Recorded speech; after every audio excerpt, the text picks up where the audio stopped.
बड़ी प्यारी है अच्छा। और बहुत बड़ी सीख भी है। एक बार हाँ।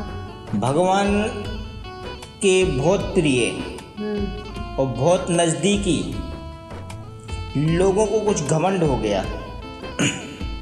गरुण देव और सुदर्शन चक्र और सत्यभामा को अपने आप पर घमंड हो गया। तो भगवान ने जब उनका घमंड तोड़ने के लिए गरुड़ से कहा कि गरुड़ आप जाओ और हनुमान जी के पास जाके उन्हें संदेशा दे दो कि भगवान ने आपको याद किया है द्वारिका में। तो गरुड़ जी पहुँचे हवा की स्पीड से और वहाँ पहुँचे तो हनुमान जी ने एक वृद्ध का रूप रखा हुआ था। तो गरुड़ जी बोले कि हनुमान जी आप ऐसा करो कि भगवान ने आपको बुलाया है, आप वहाँ चलो। तो उन्होंने बोला ठीक है, मैं थोड़ा ध्यान कर लूँ, मैं आता हूँ। तो गरुड़ जी बोले कि आप बुजुर्ग हो, ऐसा करो कि मेरी पीठ पर बैठ जाओ और चलो। अच्छा।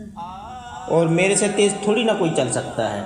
वो बोले कोई नहीं, आप पहुँचो, मैं चलता हूँ। तो गरुड़ जी मन की गति से चले वहाँ से और वहाँ पहुँचे तो उनसे पहले हनुमान जी पहुँच गए।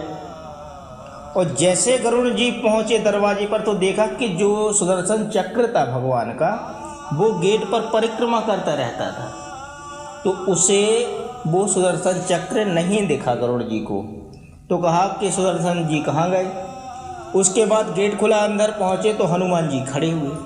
बोले बताओ, मैं इतना जवान होने के बाद भी अभी आया हूँ और ये मेरे से पहले पहुँच गए। इतना सब देख के हनुमान जी आगे चले और भगवान से बोले कि हे ईश्वर, हे नाथ, ये आपके बगल में कौन बैठी हैं? माता सीता तो नहीं है, माता सीता जितनी तो सुंदर है नहीं है। तो सत्यभामा को वही सुंदरता का जो घमंड था वहीं टूट गया। अच्छा। और सुदर्शन बोले कि सुदर्शन चक्र कहाँ है? तो उन्होंने बोला कि ईश्वर, ये सुदर्शन चक्र हमें रोक रहे थे दरवाजे पर, तो हमने इन्हें अपने मुख में दबा लिया। अच्छा। इसलिए एक ही समय एक ही टाइम तीनों का घमंड टूट गया कि गरुड़ जी को घमंड था अपनी तीव्रता पर, और सुदर्शन चक्र को घमंड था अपनी वीरता पर, और सत्यभामा को घमंड था अपनी सुंदरता पर।